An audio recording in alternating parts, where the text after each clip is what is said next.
qual é o espírito da Casa Leitão? A perfeição? O espírito da Casa Leitão é Portugal. Fomos sempre coronistas de Portugal.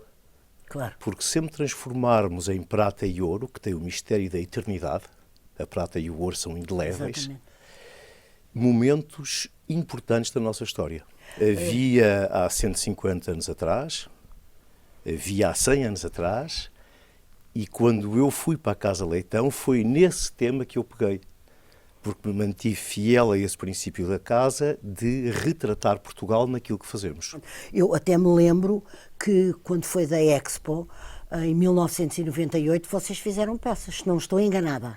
Não está nada enganada, fizemos os presentes oficiais que o Estado português deu a todos os ilustres visitantes da Expo 98. Permita-me, desde o Algor até a Amália Rodrigues. Portanto, enfim, são duas pontas dos nossos visitantes. Sim, não, que interessante. Passando pelo Príncipe Rainier do Mónaco, as mais diversas personalidades. E o que é que foram as peças? Foram os grandes habitantes dos oceanos. E porquê? Porque os nossos primeiros oceanógrafos europeus foi o nosso rei Dom Carlos e o seu primo, o príncipe Alberto do Mónaco. Mónaco, exatamente.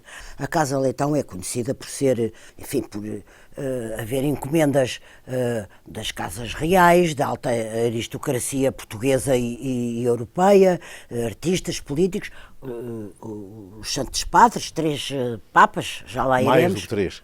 Mais do que 3. Se me permite. Não, tem que me corrigir sempre.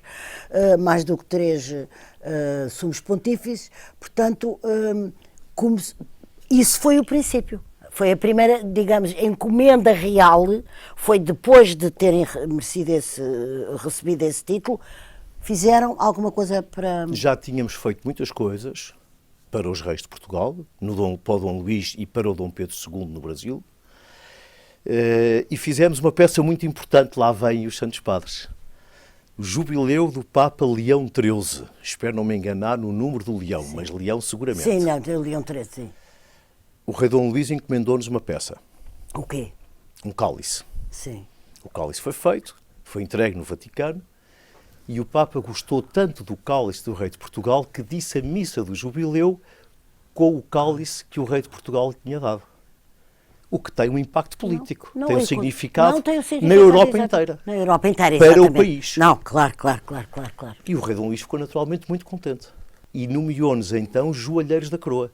Viemos para Lisboa em 1877, mesmo ano em que fomos nomeados joalheiros da coroa.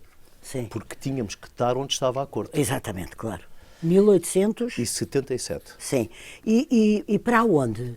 Para o Largo do Chiado, onde estamos hoje. Meu Deus. Houve, por exemplo, assim, algum apogeu, alguma maré mais alta do que outras? Eu penso que sim. Eu penso que desde 1880, digamos assim, até à implantação da República, foi uma época ímpar da Casa Leitão.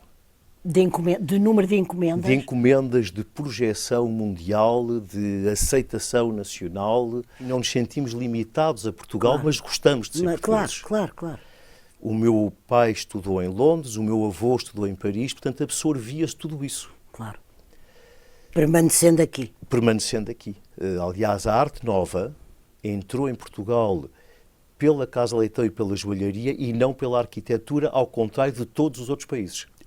Algo que continua a ser uma marca da Casa Leitão. Ir à procura de novos artistas, de novos desafios, de pessoas que nos façam fazer coisas novas. Sim. E entre 1895 e 1900 fez-se possivelmente a maior obra de ourivesaria de Portugal de sempre, na Casa Leitão, permita-me a falta de modéstia. Não é disso que estamos a falar. Que foi uma baixela, chamada a Baixela Barahona, feita para uma família Fragoso de Évora. Que encomendou À Casa Leitão, dando à Casa Leitão a possibilidade de fazer o que quisesse. Na altura da monarquia, quantas pessoas trabalhavam na Casa Leitão? Há uma ideia? Talvez um número semelhante às de hoje. Deixe-me dizer que, à época, a ourivesaria era uma indústria de mão de obra intensiva. Sim. Hoje em dia é uma indústria de capital intensivo. Houve uma grande mudança. Explique lá, isso é interessante. porque a manufatura implica pessoas e, portanto, as pessoas, enfim, o encargo com as pessoas não era muito e podia-se desenvolver peças fantásticas. Hoje em dia o encargo com as pessoas é muito elevado e a matéria-prima é muito cara. Portanto, passou de mão de obra intensiva para capital intensivo. Claro. Aliás, era fácil de perceber. Pois de deduzir que o raciocínio E, portanto, seria obras muito elaboradas e ao mesmo tempo muito bonitas são mais difíceis de fazer. Permita-me ser mais específico. Obras para uma pessoa são mais difíceis de fazer. Porque se faz uma peça só. Fazer um molde, reproduzir, Sim. mas então uma obra, enfim, democratizou-se, por assim dizer. Não, exatamente. É acessível a muitos mais. Acompanhou o tempo. Acompanhou o tempo, É. evidente, não podia deixar de ser. Há bocadinho eu estava a falar do fim da República e da chegada do Estado Novo, e falei do António Ferro, e também me lembro da guerra. E lembro-me que vocês fizeram uma coroa para Nossa Senhora de Fátima com as joias oferecidas para as mulheres portuguesas. Eu não estou a ser precisa, mas gostava que Mas os eu Jorge vou fosse ser, porque é uma preciso. história linda. Digamos que Nossa Senhora foi vossa cliente de algum modo. Nossa Não. Senhora ainda é a nossa cliente. Não, ainda é. Então já vamos. Então primeiro vamos às Porque joias. vivemos e numa depois... república que tem uma rainha que não foi destituída. É verdade que é Nossa Senhora Exatamente. desde 1640. Portanto, ainda é a Dom nossa João IV. cliente. Exatamente, é isso mesmo. Mas conte lá essa Em história. 42, um dos segredos de Fátima disse, não os conheço, que os filhos de Portugal não morreriam na Segunda Grande Guerra. E em 42, uma série de senhoras em Portugal decidiram fazer uma coleta nacional para fazer uma coroa para Nossa Senhora. Uma coleta de dinheiro ou de joias? De joias. De joias. Nunca houve dinheiro envolvido em nenhuma desta história. Tem essa beleza, enfim, E, portanto, do joias vil que metal podiam não está se- presente. Mas joias que poderiam ir do mais valioso ao mais singelo. Fosse o que fosse. Joias. Portanto, foi uma operação transversal, digamos. Transversal. Daí o seu valor. Recebeu-se milhares e milhares de peças. E o Santuário de Fátima entregou tudo à Casa Leitão. O que é um motivo, enfim, de vaidade. Não, exatamente. Tudo se desfez, fundiu-se o ouro, fundiu-se a prata, aproveitou-se os diamantes, os rubis, as esmeraldas, as turquesas, havia toda a variedade de E coisas. até ainda mais modesto que... Prata também, Sim. portanto, joias, enfim, mais Não, populares. exato. A coroa foi desenhada para heraldicamente ser uma coroa de rainha, portanto tem 8 hastes, chamam coronéis, 8 hastes, encimados por uma orbe e uma orbe encimada por uma cruz. O que é que isto quer dizer? Que reina na terra por ordem divina. Porque a orbe, o redondo é a terra, a cruz está por cima. Claro.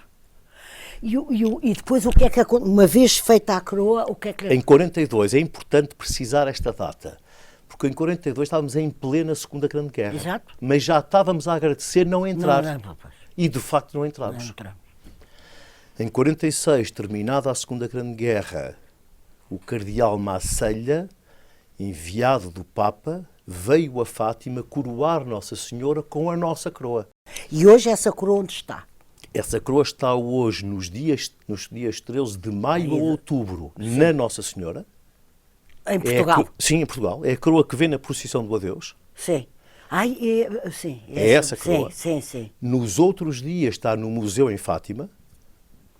E a Nossa Senhora tem uma segunda coroa também feita pela Casa Leitão que está diariamente na capelinha. A Casa Leitão é um dos seus grandes amores, de certeza. Sim, E é. uma das suas grandes preocupações no bom sentido, não de peso, mas de Mas responsabilidade. é um peso, Maria João. São 50 pessoas que lá trabalham. Numa situação, lá está, enfim, um bocadinho antiquada, que acreditam no patrão. Claro. E, portanto, não pode nem defraudá-las, Não posso, de maneira nem, alguma. De nem maneira abandoná-las, de maneira alguma. De maneira alguma. Gostei muito de falar consigo. Nunca mais passarei da mesma maneira pela montra ou pela Casa Leitão depois desta conversa. Muito obrigada, Jorge Muito Leitão. obrigado. Estimei muito aqui estar também.